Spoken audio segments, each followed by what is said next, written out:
సృష్టికర్తవైనా యెహోవా, నీ చేతి పని అయిన నాపై ఎందుకింత ప్రేమ?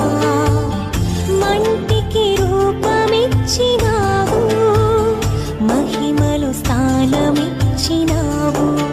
నాలో నిన్ను చూసావు, నీలో నన్ను దాచావు. నిస్వార్థమైన నీ ప్రేమ మరణము కంటే బలమైనది నీ ప్రేమ. ప్రభు అయినటువంటి యేసుక్రీస్తు వారి పరిశుద్ధమైన నామంలో తండ్రి అయిన దేవాది దేవునికి నిత్యము స్తుతియు స్తోత్రములు, మహిమయు ఘనతయు ప్రభావములు యుగయుగములు ప్రభువునకే చెల్లునుగాక. ఆత్మీయులారా, బాగున్నారు కదూ? మరోసారి జీవపు మరణ కార్యక్రమానికి ప్రేమతో మిమ్మల్ని అందరినీ ఆహ్వానిస్తూ ఉన్నాను. దేవునికి స్తోత్రములు. 13వ తారీఖు 4వ నెల 2024 సంవత్సరం. ఆది కాండము 2వ అధ్యాయం 24, 25 వచనములు. కాబట్టి పురుషుడు తన తండ్రిని తల్లిని విడిచి తన భార్యను హత్తుకొనును, వారు ఏక శరీరమై యుందురు. ప్రార్థన. తండ్రి దేవా స్తోత్రాలు. చదవబడిన ఉన్నతమైన వాక్యం మీది వినుచున్నవారు మీవారు, మీ దాసుడనైనా నన్ను బలపరిచి మీ దైవ స్వరాన్ని వినిపింపచేయండి. ఈ మాటలు వినుచున్న మా ప్రియులందరూ మీ చేతులకు అప్పగిస్తున్నాను. మీ కృప చొప్పున వారిని కనికరించండి, దర్శించండి, బలపరచండి. సర్వ సమృద్ధి అయిన మహాకృప వీరికి తోడయుండునుగాక. యేసునామమున ఆమేన్. ఆత్మీయులారా, ఈ 2 వాక్యాలలో ఉన్న భాగమును మనము ధ్యానం చేయనయున్నాము. అయితే ఈ 2 వచనాల్లో మనం నేర్చుకొనుచున్న అంశం కుటుంబ జీవితంలో మహిమ. కుటుంబ వ్యవస్థ అనేది దేవుడు ఏర్పాటు చేశారు. ఇది మనుషుని ద్వారా స్థాపించబడినది కాదు. ఆదియందు దేవుడే దాన్ని స్థాపించారు. దాని స్థాపకుడు, దాని సాక్షి, కర్త, కర్మ, క్రియ అన్నీ దేవుడే. అయితే ఆది అందున్న ఆరంభించబడిన ఆ కుటుంబము ఈ 2 వచనాలలో వారు దిగంబరులుగా ఉన్నారని, వారు ఏక శరీరమై ఉన్నారని, వారు సిగ్గు ఎరుగక ఉన్నారన్న మాటలు మనం చూస్తున్నాము. ఆత్మీయులారా, అర్థమవుతున్నదా? వారు ఇద్దరు కానీ ఒకటే శరీరము. వారు దిగంబరులు కానీ మహిమతో ఉన్నారు. గమనించాలి. పురుషుడు తన తండ్రిని తన తల్లిని విడవాలి, భార్యను హత్తుకొనాలి. దేవునికి స్తోత్రాలు. వాక్యం ఎంత గొప్పది ప్రియులారా! భార్యాభర్తలు అనబడిన కుటుంబ వ్యవస్థ పరలోకములో ప్రభువే దాన్ని స్థాపించారు.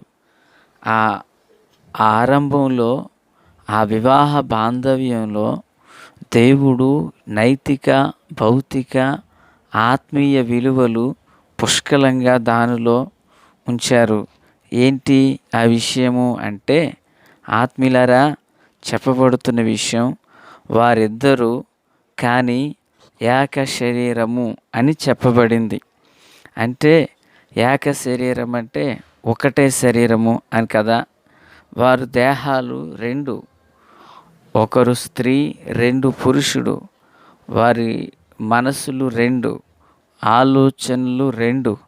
కానీ దేవుడు కట్టిన కుటుంబ వ్యవస్థలో, దేవుడు కట్టినటువంటి ఆ కుటుంబ వ్యవస్థలో వారు ఇద్దరుగాగా ఒక్కరే అన్న సంగతిని మనం గ్రహిస్తున్నాం.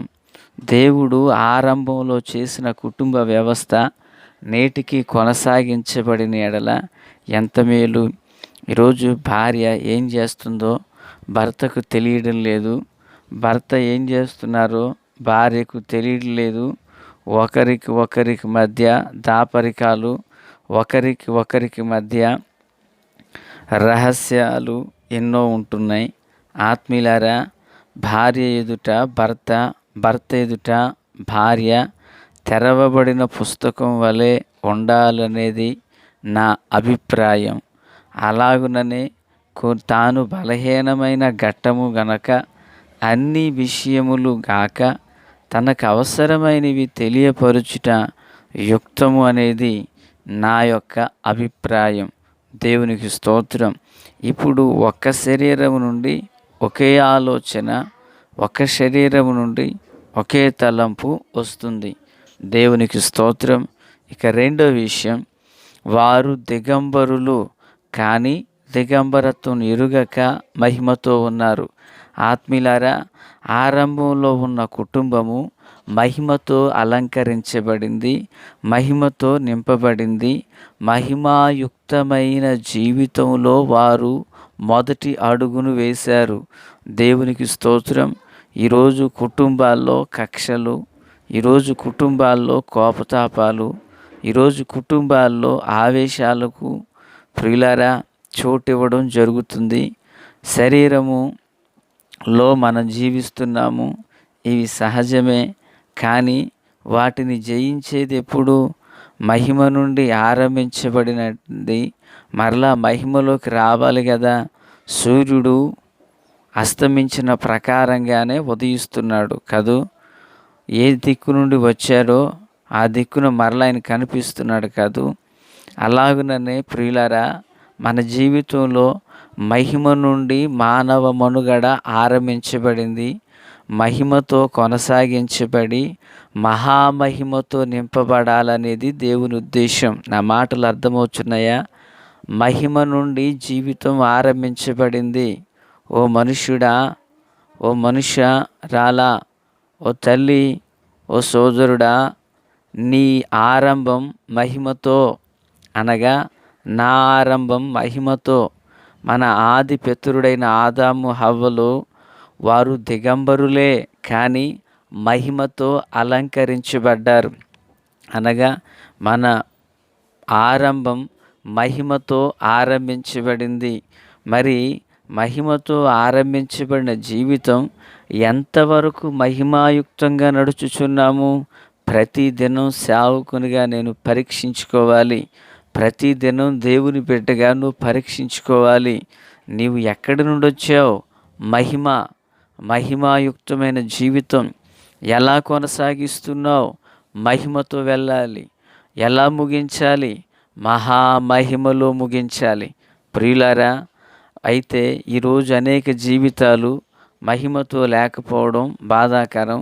వారు మహిమాయుక్తమైన జీవితాన్ని కలిగి జీవించాలని మహోన్నతుడైన దేవుడు మంటి శరీరాన్ని ధరించి ఆయన ఈ లోకానికి వచ్చి 3 దినముల పాటు ఆయన భూగర్భములో దాచబడ్డారని ప్రవక్తలు ప్రవచించారు. దేవునికి స్తోత్రం. ఈ మాటలు వినుచున్న ఆత్మీయులారా, ఈ మహిమ జీవితం తిరిగి మహామహిమలోనికి నడిపించబడాలనేదే దేవుని ఉద్దేశం. హల్లెలూయా.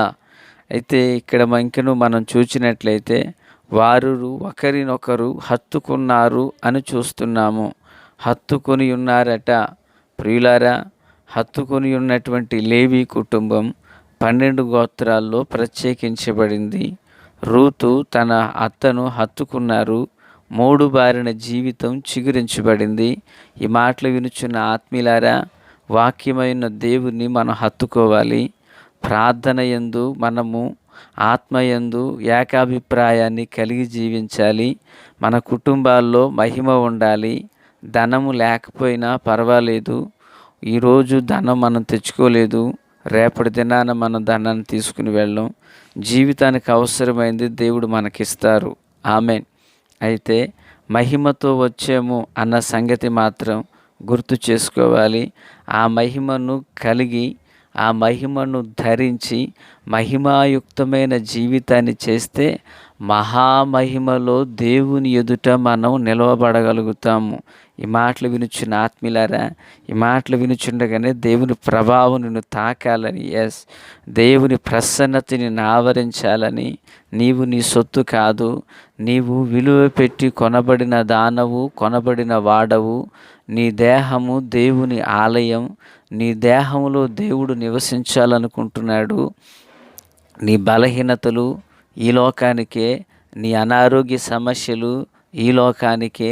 ఎండిన ఎముకలలోనికి బలమైన జీవం వచ్చినప్పుడు మహాసైన్యంగా ఎలాగ నిలవబడ్డారో, నీ శరీరము అక్షయమైనది, క్షయమైనది అక్షయతను ధరించబోతుంది.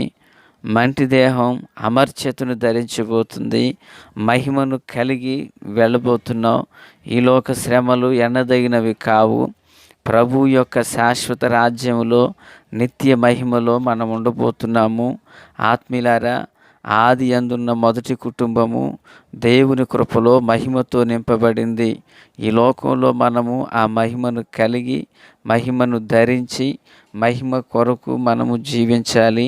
అలాగున జీవించి ఉన్నప్పుడు ఆశ్చర్యకరుడైన దేవుడు ఆదాము హవ్వలను ఎలాగున తన మహిమతో కప్పారో, సీనాయి పర్వతం మీద మోషేను బండ సందులో ఎలాగున దాచి ఉంచారో, ప్రియులారా, యెషయా దర్శనములో 6వ అధ్యాయమందు చొక్కాయి అంచులు దేవాలయాన్ని కప్పినట్లుగా మహామహిమతో ప్రభువు మనలను నింపునుగాక. ఆమేన్. ప్రార్థన. తండ్రి దేవా, స్తోత్రాలు. ఈ మాటలు విన్న వారిని దీవించండి. ఎవరైతే మహిమగల జీవితాన్ని జీవించాలని ఆశతో ఎదురు చూస్తున్నారో కృపతో బలపరచండి అయ్యా. మీ దీవెన ఆశీర్వాదాన్ని దయచేయండి. రాకడ కొరకు, రాజ్యం కొరకు సిద్ధం చేయండి. సియోనులో నుండి మీ హస్తాన్ని చాపండి. ఆశ్చర్యకరమైన మీ కృప మెండుగా ప్రతి ఒక్కరికి తోడై వచ్చునుగాక. యేసు నామమున ఆమేన్.